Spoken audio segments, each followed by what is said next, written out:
आदिवासी एकता परिषद द्वारा आयोजित 32वां आदिवासी एकता सांस्कृतिक महासम्मेलन में यहाँ उपस्थित सभी वडीलगण, युवा साथी, माताएं, बहनें, सभी को मेरा उल गुलान, जय जोहार, आपकी जय, स्वकथा पितरों की जय, प्रकृति की जय और जय भील प्रदेश से।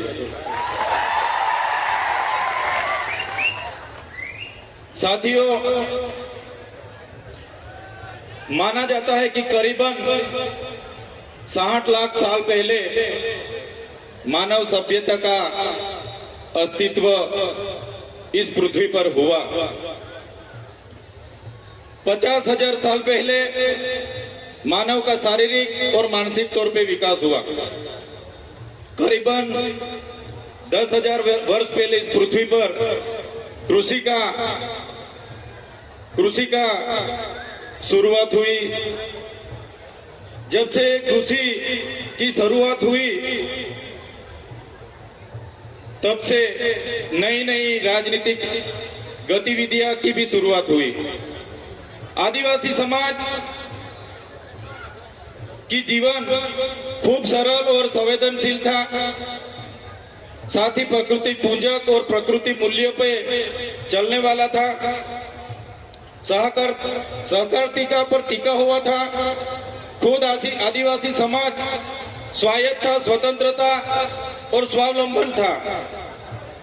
जैसे जैसे समय बढ़ता गया, जैसे बाहर के लोगों ने यहाँ आना शुरू कर दिया, जैसे बाहर से आर्य आए, शक आए, होण आए, और यहाँ जो आदिवासी बसा हुआ था, मूल मालिक था, यहाँ की संपत्ति पर कब्जा जमाने के हेतु उन्होंने यहाँ जो सरदार थे, हमारे छोटे मोटे कस्बे कबीला के सरदार थे, राजा थे, रजवाड़े थे, उन आदिवासी राजाओं के साथ संघर्ष हुआ।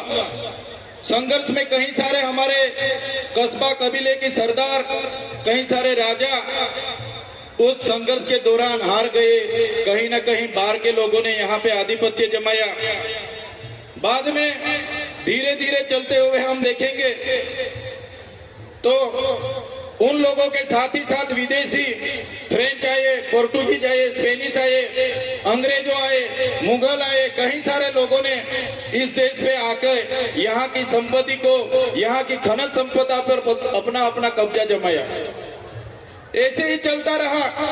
जो आदिवासी अपने प्रकृति पूजा, स्वावलंबन, स्वतंत्र, स्वायत्त, खुद की कमी, खूब कम चीजों पर अपना जीवन जी रहा था, उस आदिवासी को कहीं न कहीं इस संघर्ष में उतरना पड़ा और कहीं न कहीं अपनी प्रकृति से, अपनी संस्कृति से, अपनी समाज से उसको बिछड़ना पड़ा।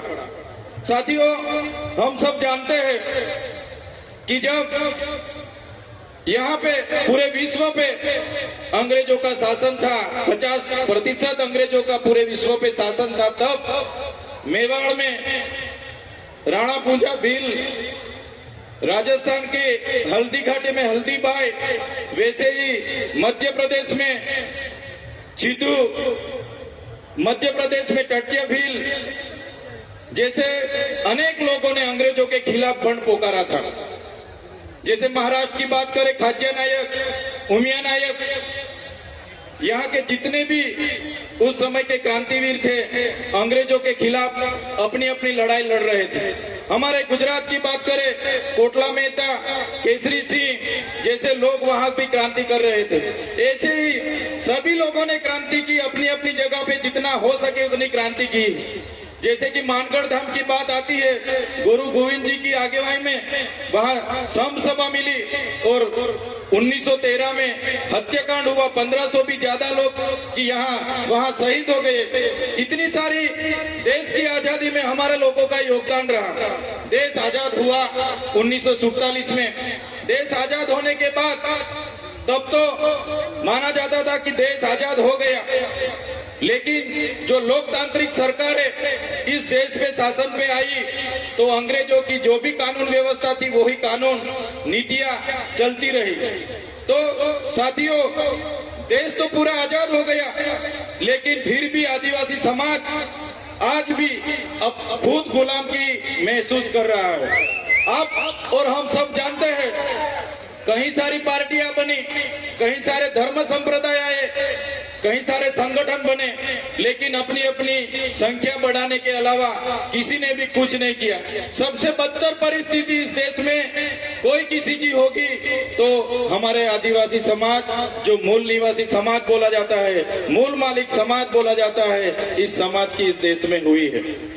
साथियों, जब इस देश में विकास की बात आई, जब इस देश में बड़े बड़े बांध बनने लगे, खोदान होने लगे, बड़े बड़े कारखाने बनने लगे, रोड बनने लगे, नहरें बनने लगी, रेलवे बनने लगा, सरकारी आवास बनने लगे, तो सबसे ज्यादा किसी को विस्थापित किया होगा तो भारत देश में आदिवासियों को विस्थापित किया है। आज भारत देश का 1,40,00,000 लोग आज विस्थापित हुए हैं। खुद प्रकृति के साथ जीते थे, अपनी संस्कृति थी, अपनी समाज के साथ रहते थे, फिर भी आज 1,40,00,000 लोग अपने समाज से छिन्न भिन्न हो गए। आज मूल मालिक की परिस्थिति कैसी हो गई है? आज मूल मालिक को मजदूर बना दिया गया है। आज भारत देश की बात करें, 80% आदिवासी आज भी गरीबी रेखा के नीचे जी रहे हैं। 80% लोग आज भी गरीबी रेखा के नीचे जो जी रहे हैं वो आदिवासी है। साथियों, पूरे देश में आज खनिज संपदा की बात करी जाए तो सबसे ज्यादा खनिज संपदा जो आदिवासी एरिया में है, 80% खनिज संपदा अपने यहाँ होते हुए भी आज आदिवासी को मजदूर बना के इन सरकारों ने रखी है। तो साथियों, आदिवासी एकता परिषद यही सिखाता है कि आदिवासी कौन था, कहां से आदिवासी आए, क्या हुआ। तो आदिवासियों का इतिहास बहुत पुराना है। आदि अनादि काल से यहाँ रहने वाला हमारा आदिवासी, इतने सारे देश की आजादी स्वतंत्रता संग्राम में हमारा योगदान रहा, देश के विकास में हमारा योगदान रहा। जहां भी जरूरत पड़ी हमारे लोगों ने अपनी जमीन दे दी। आज आदिवासी 50% आदिवासी के पास अपनी खुद की जमीन नहीं है। आज देश में 8% आदिवासी बस रहा है, लेकिन आज देश में 1% भी जमीन आदिवासी के पास नहीं है। साथियों, ये मूल मालिक की हमारे देश में ये हालत इन सरकारों ने बनाई है। तो साथियों, यही बात हम करते हैं और आज भी यही बात इस मंच से करेंगे कि जिस तरह देश में हमारी परिस्थिति हो गई है, कितनी भी सरकारें आएगी, हम भी आएंगे, जीतेंगे, एमपी बनेंगे, एमएलए बनेंगे, मंत्री बनेंगे, जितनी भी पार्टियां आएंगी, जो गैर आदिवासी की पार्टी होगी वो रिमोट उनके पास रखेगी, हम मंत्री तंत्री या कुछ भी हो जाएंगे, लेकिन आदिवासी की बात रखने के लिए कोई हमारे सामने नहीं आने वाला। साथियों, हम मंच से हर बार कहते रहे और आज भी यही बात दोहराएंगे कि हम जिस इलाके से आते हैं वो आदिवासी इलाका है। हम अपनी आदिवासी एसटी सर्टी से अनामत रिजर्व बैठक से एमएलए बने हैं। तो जब भी हमारे समाज के लिए लड़ना होगा, जब भी हम हमारे समाज के लिए बोलेंगे, जब भी हम हमारा भील प्रदेश के लिए बोलेंगे और हमारी पार्टी जिस दिन हमें रोकेगी, इस दिन हमारी पार्टी के लिए हम पहले रिजाइन करेंगे। साथियों, आदिवासी का उत्थान, आदिवासी का उत्थान, आदिवासी का स्वायत्त राज होगा तभी आदिवासी का उत्थान होगा। आज आदिवासी एमएलए एमपी बने हैं, लेकिन जो मेन पोस्टिंग है, सीएम है, वो आदिवासी नहीं है। ट्राइबल एडवाइजरी की कमेटी आदिवासी के नहीं है, यहाँ के अधिकारी एनजीओ हमारे आदिवासी के नहीं है, इसलिए आज आदिवासी के बारे में कोई सोच नहीं रहा है। साथियों, आजादी के 78 साल हो गए। आज सरकार अमृत काल मना रही है, अमृत महोत्सव मना रही है। आज सरकार कह रही है कि विकास हो गया, विकास हो गया, विकास हो गया। ऊंची ऊंची प्रतिमा बना देने से, बड़े बड़े बिल्डिंग बना देने से, बड़े बड़े बांध बना देने से, अच्छे अच्छे रोड बना देने से आदिवासियों का विकास नहीं होगा। आदिवासियों का विकास तब होगा जब आदिवासियों का स्वशासन आएगा, जड़ जंगल जमीन और खनिज संपदा पर आदिवासियों का अधिकार होगा, अनुसूची 5 लागू होगी, पैसा 1 लागू होगा, सीएम आदिवासी होगा, ट्राइबल एडवाइजरी कमेटी का आदिवासी होगा, तब आदिवासी का विकास होगा। आजादी के 78 वर्ष के बाद भी आज हम लोग हमारे एरिया में टीचर के लिए आंदोलन कर रहे हैं, सड़क के लिए आंदोलन कर रहे हैं, डॉक्टर के लिए आंदोलन कर रहे हैं, रोड रास्ते के लिए आंदोलन कर रहे हैं, पीने का पानी के लिए आंदोलन कर रहे हैं। तो कब तक आंदोलन करते रहेंगे, कब तक धरना देते रहेंगे, कब तक लड़ेंगे, जीतेंगे, जिंदाबाद मुर्दाबाद करते रहेंगे। साथियों, अभी किसी भी तरह की जिंदाबाद मुर्दाबाद करने के लिए हम तैयार नहीं है। अगर सरकार हमारा विकास करना नहीं चाहती, आने वाले दिनों में हम भील प्रदेश बना के रहेंगे।